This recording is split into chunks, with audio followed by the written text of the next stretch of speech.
Learners, कैसे हैं आप सब? होप आप सब लोग अपने घर में एकदम हेल्दी होंगे। तो आज हम लोग डिस्कस करने वाले हैं कुछ ऐसे बेसिक टर्म्स जो इकोनॉमिक्स में बार बार रिपीट होते हैं और हमेशा कंफ्यूजिंग से रहते हैं। तो आई विल ट्राई कि आज के बाद आपको इन टर्म्स में कोई कंफ्यूजन ना हो। अब आगे कोई कंफ्यूजन नहीं। ओके, तो our first term is set. Set ये हम कुछ वीडियोस में पहले डिस्कस कर भी चुके हैं। Set is a common word combination. ठीक है, एक एग्जाम्पल लेते हैं इसके लिए। If I have 100 rupees, if I have 100 rupees और मेरे पास दो ऑप्शंस हैं कि मैं एप्पल लूँ और साथ में ऑरेंजेस लूँ। ठीक है, अब मेरे पास सपोज़ एप्पल जो है वो 40 रुपीज़ पर केजी है और ऑरेंजेस जो हैं वो 20 रुपीज़ पर केजी है। जस्ट एन एग्ज़ाम्पल है ना, जस्ट एन एग्ज़ाम्पल। अब मेरे पास एक ऑप्शन है कि मैं 1 केजी एप्पल लूँ, ठीक है, और फिर मेरे पास 3 केजीज़ ऑरेंजेस हो सकते हैं। ठीक है, इसके अलावा अगर मैं 2 केजीज़ एप्पल लूँ तो मैं सिर्फ 1 केजी ही ऑरेंजेस ले सकती हूँ। ठीक, तो ये पहला कॉम्बिनेशन, दूसरा कॉम्बिनेशन, तो दिस वन कॉम्बिनेशन एप्पल और ऑरेंज का ये एक combination is called set. Set 1, set 2। ठीक है, so basically set is just combination of two goods.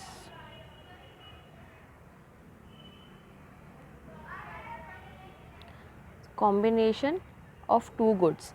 ठीक है, अब ये इकोनॉमिक्स में कहाँ कहाँ यूज़ होता है? बहुत जगह यूज़ होता है। आप डिमांड सेट सुनेंगे वहाँ पर, ठीक है, इंडिफरेंस सेट सुनेंगे, यूटिलिटी सेट सुनेंगे,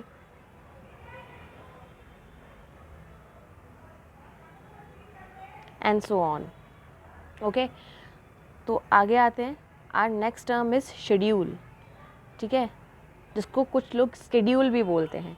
ठीक है, शेड्यूल या स्केड्यूल जो है वो है ग्रुप ऑफ सेट्स।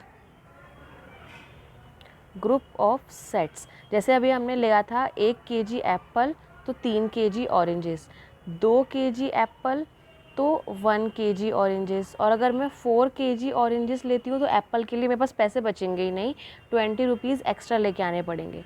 ठीक, तो ये जो हम सेट बना रहे थे 1 3 2 1, ये सेट 1 और ये सेट 2, और इस पूरी टेबल को, ये पूरी टेबल जिसमें बहुत सारे सेट्स होते हैं, दैट इज़ कॉल्ड शेड्यूल। ठीक है, ठीक है, next next term is curve. जब हम शेड्यूल को या स्केड्यूल को डायग्राम में प्रेजेंट करते हैं, जैसे ये एप्पल, ये ऑरेंजेस, ठीक है, 1 2 3 4 5, 1 2 3 4 5। अगर मैं 1 केजी एप्पल ले रही हूँ तो मैं 3 केजी ऑरेंजेस ले सकती हूँ। 2 केजी एप्पल करने पर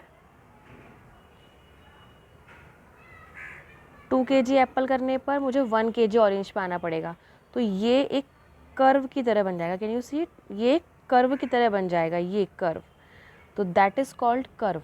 दिस थिंग, ये जो ऐसे जा रहा है ये वाला, इट इज़ कॉल्ड कर्व। तो हमने क्या पढ़ा अभी तक कि सेट होता है कॉम्बिनेशन, बहुत सारे सेट्स मिलकर बनाते हैं शेड्यूल, और शेड्यूल को जब हम ग्राफिकली या डायग्राम में प्रेजेंट करते हैं या ग्राफ में प्रेजेंट करते हैं, that is called curve. Okay, next term is assumptions. इसको हम हिंदी में बोलते हैं मान्यताएं। ठीक है, मतलब ऐसा माना जा रहा है। तो बेसिकली कहीं पर भी हम अगर कोई लॉ पढ़ रहे हैं, कोई रूल पढ़ रहे हैं, कोई प्रिंसिपल पढ़ रहे हैं, सिद्धांत, तो उसमें कुछ बातें मानकर चली जाती हैं कि भाई ये बातें ऐसी हुई तभी ये लॉ फॉलो होगा। जैसे मैंने बोला कि यूटिलिटी जो है, पिछले वीडियो में डिस्कस किया था, यूटिलिटी जो है वो कम होती जाती है जैसे ही हम अज्यूम कंजम्पशन करते जाते हैं। जैसे हमने एक रोटी खाई, दूसरी खाई, तीसरी खाई, चौथी खाई, तो इससे मिलने वाली यूटिलिटी जो है वो कम होती जाएगी। हर अगली रोटी से मिलने वाली जो यूटिलिटी है वो कम होती जाएगी। लेकिन इसकी कुछ स्टैंडर्ड अजम्पशंस थी कि भाई जो चीज़ है वो रेयर गुड्स नहीं होनी चाहिए, ठीक है, इनकम स्टेबल होनी चाहिए, मेंटल सिचुएशन स्टेबल होनी चाहिए। तो बेसिकली ये यूटिलिटी जो है वो डिक्रीज तब होगी जब ये चीज़ें अवेलेबल होंगी या ये चीज़ें वहाँ पर सही रूप से बैठ रही होंगी। तो अजम्पशंस आर वो मान्यताएं जिनके होने पर ही कोई पर्टिकुलर लॉ या कोई पर्टिकुलर रूल जो है वो काम करेगा। ठीक, नेक्स्ट टर्म एक्सेप्शंस। एक्सेप्शन को हिंदी में हम बोलते हैं अपवाद। ठीक है, अपवाद या एक्सेप्शन क्या होता है? वो चीज़ें जहाँ पर जो गिवन लॉ फॉलो नहीं होता। जैसे अभी हमने बात की थी यूटिलिटी की, कि भाई हमने बोला कि हम जैसे ही रोटियां खाते जा रहे हैं तो पहली रोटी से जो हमें यूटिलिटी मिल रही है, पहली यूटिलिटी से जो हमें संतुष्टि मिल रही है, उसके इस वाली रोटी से उतनी नहीं मिलेगी, क्योंकि उस टाइम हम भूखे थे, इस टाइम भूख कम हो चुकी है। लेकिन if we apply this on money, तो क्या मनी जितनी ज़्यादा होगी उतनी हमारे लिए कम वैल्यू होगी उसकी? नो, उसकी वैल्यू सेम रहेगी या हम और बढ़ेगी कि भाई वाओ और। तो कुछ ऐसी चीज़ें जहाँ पर गिवन लॉ जो है वो फॉलो नहीं होता, दैट इज़ कॉल्ड एक्सेप्शंस। ठीक है, हर लॉ में, हर रूल में, हर प्रिंसिपल में आपको ये एक्सेप्शन और अजम्पशंस देखने को मिलेंगी। तो you must know what is assumption and what is exceptions, अपवाद एवं मान्यताएं। Okay, so and next term is functions. Functions को हम हिंदी में बोलते हैं कार्य। कार्य नाम से क्लियर हो गया होगा, व्हाट इट डज, कि जिसके फंक्शंस के बारे में बात हो रही है वो एक्चुअली करता क्या है। जैसे हमने बोला कि प्रोडक्शन, ठीक है, तो प्रोडक्शन का मतलब क्या है और वो क्या काम होता है? इनपुट से आउटपुट में कन्वर्ट करना। ठीक है, एक तो ये हो गया फंक्शन। लेकिन इकोनॉमिक्स में फंक्शन का एक और मतलब है, इकोनॉमिक्स में फंक्शन का एक और मतलब है, वो है रिजल्ट, कि किस चीज़ का रिजल्ट है। जैसे हमने बोला कि प्रोडक्शन ही ले लो, प्रोडक्शन में लेबर लगेगी एंड कैपिटल लगेगी। ठीक है, तो production is the function of labour and capital, जिसको हम ऐसे शो करते हैं, production of S is equals to function of labour and capital. Capital को के से डिनोट किया जाता है। वहीं अगर हम डिमांड की बात करें तो demand of X is the result of या is the function of income, है ना, willingness to buy in fashion, या price of X, price of Y. तो इन सब चीज़ों में अगर कहीं चेंज हुआ तो डिमांड में भी चेंज हो जाएगा। तो function in economics is the result of several factors, result of some factors,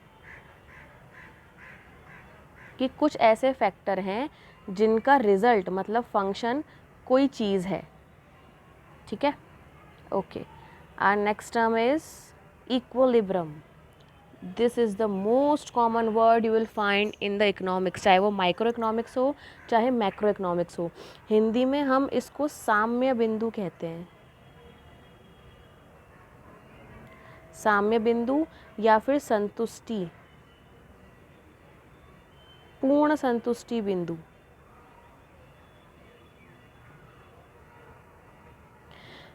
देखो इकोनॉमिक्स में ना दो जने ही हो सकते हैं। इकोनॉमिक्स में क्या, किसी भी वर्ल्ड में दो जने ही हो सकते हैं, या तो वो कंज्यूमर होगा या वो प्रोड्यूसर होगा,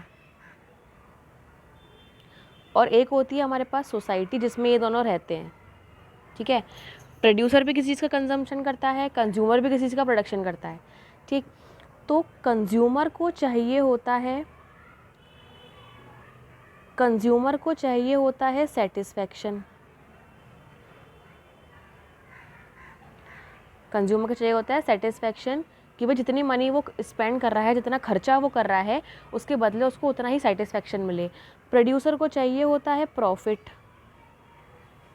कि भाई जितना हम प्रोड्यूस कर रहे हैं उससे हमें प्रॉफिट मिले, मैक्सिमम प्रॉफिट मिले। और सोसाइटी को चाहिए होता है वेलफेयर, कल्याण, समाज कल्याण। ठीक है, तो अगर हम कंज्यूमर इक्विलिब्रियम की बात करेंगे तो इसका मतलब होगा मैक्सिमम सेटिस्फैक्शन पॉइंट।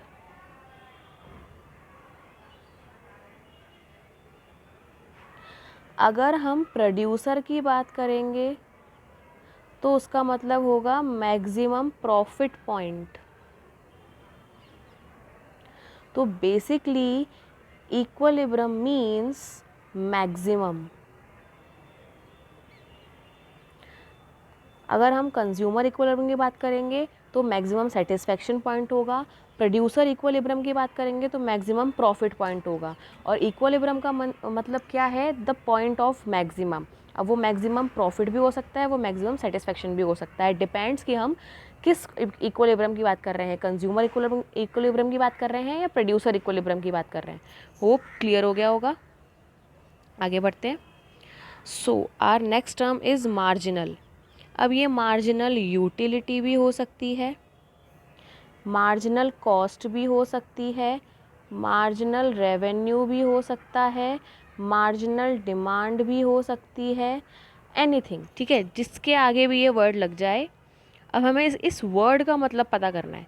ठीक, तो मार्जिनल है क्या? मार्जिनल इज़ कि अगली यूनिट के या एडिशनल यूनिट के आने पर कितना इंक्रीज़ हो रहा है। एग्जाम्पल के थ्रू समझते हैं। हमने बोला कि अगर हम पेन बना रहे हैं, पेन, ठीक है, पेन बना रहे हैं, समझ लेना ये पेन है, समझ लेना। ठीक है, अगर हम पेन बना रहे हैं तो सपोज़ हम 10 पेन बना रहे हैं तो हमारी कॉस्ट आ रही है 100 रुपीज़। ये पेन है और ये कॉस्ट है। अगर हम 15 पेन बना रहे हैं तो हमारी कॉस्ट आ रही है 150 रुपीज़। तो कैन यू सी कि 5 यूनिट बनाने से 50 रुपीज़ इंक्रीज़ हो गए, तो एक यूनिट के 10 रुपये इंक्रीज़ हुए। तो दिस इज़ मार्जिनल। वापस देखते हैं। अगर 10 पेन बनाने से 100 रुपये कॉस्ट आ रही है और 11 पेन बनाने से 110 रुपये कॉस्ट आ रही है, 12 रुपये बनाने से 120 रुपये कॉस्ट आ रही है, तो कैन वी सी कि एक इंक्रीज़ होने पर 10 इंक्रीज़ हुआ और यहाँ भी एक इंक्रीज़ होने पर 10 इंक्रीज़ हुआ। तो दिस इज़ मार्जिनल कॉस्ट। तो हर एक यूनिट के इंक्रीज़ होने पर टोटल में जितना चेंज आ रहा है, टोटल में जितना चेंज आ रहा है, दैट इज़ मार्जिनल। अब ये मार्जिनल कॉस्ट भी हो सकती है, मार्जिनल यूटिलिटी भी हो सकती है, मार्जिनल कॉस्ट हो सकती है, मार्जिनल यूटिलिटी हो सकती है, मार्जिनल डिमांड हो सकती है, मार्जिनल रेवेन्यू हो सकता है, कुछ भी हो सकता है। बेसिकली एक यूनिट के इंक्रीज़ होने पर जितना चेंज आ रहा है दैट इज़ मार्जिनल। ओके, आगे बढ़ते हैं। Next term is slope of curve. अभी हमने देखा था कर्व क्या होता है, जब हम स्केड्यूल को या शेड्यूल को एक ग्राफिकल वे में प्रेजेंट करते हैं, दैट इज़ कॉल्ड कर्व, है ना। तो अब ये कर्व जो है, ये जिस तरह से जा रहा है, ये नीचे की तरफ जा रहा है ना। अब ये ऊपर की तरफ भी जा सकता है, इस तरह से भी कर्व बन सकता है। तो स्लोप ऑफ कर्व जो है वो आपका अपवर्ड भी हो सकता है और डाउनवर्ड भी हो सकता है। ठीक है, अभी अपवर्ड डाउनवर्ड कैसे होगा इसके बारे में बात करते हैं। सी, अगर किन्हीं दो चीज़ों के बीच goods X and goods Y, जैसे अभी एग्जांपल लिया था कि अगर एप्पल ख़रीदने हैं तो ऑरेंज छोड़ने पड़ेंगे, ऑरेंज ख़रीदने हैं तो एप्पल छोड़ने पड़ेंगे। तो जहाँ पर नेगेटिव या फिर इन्वर्स रिलेशन हो, इन्वर्स रिलेशन, वहाँ पर कर्व जो है वो डाउनवर्ड होगा। अभी हमने देखा था एप्पल एंड ऑरेंज वाला एग्जांपल, उसमें इस तरह से ही जा रहा था, ये एप्पल ये ऑरेंज, तो इतना लेना पड़ा। एप्पल को इंक्रीज़ करने के लिए ऑरेंज कम करना पड़ेगा और ऑरेंज को इंक्रीज़ करने के लिए एप्पल कम करना पड़ेगा। तो थिंग इज़ जहाँ पर नेगेटिव रिलेशन है या इन्वर्स रिलेशन है वहाँ पर नेगेटिव स्लोप जाता है या डाउनवर्ड स्लोप जाता है। इसके अलावा अगर कुछ ऐसा हो जहाँ पर दोनों चीज़ें बढ़ रही हों, जैसे मैंने बोला कि अगर मेरी इनकम बढ़ेगी तो मैं कंजम्पशन भी बढ़ा दूँगी, किसी भी चीज़ का कंजम्पशन बढ़ा दूँगी। सपोज़ चॉकलेट्स है ना, चॉकलेट्स पसंद हो किसी को, तो अगर इनकम बढ़ेगी तो वो ज़्यादा चॉकलेट्स खाने लगेगा। तो इतनी इनकम होने पर इतनी चॉकलेट, इनकम बढ़ गई तो चॉकलेट का कंजम्पशन भी बढ़ जाएगा। तो थिंग इज़ जहाँ पर किसी भी चीज़ में पॉजिटिव या इन्वर्स ना होकर रिलेटिव रिलेशनशिप हो, तो जो स्लोप है वो अपवर्ड होता है इस तरह से। और जहाँ तो स्लोप क्या था, स्लोप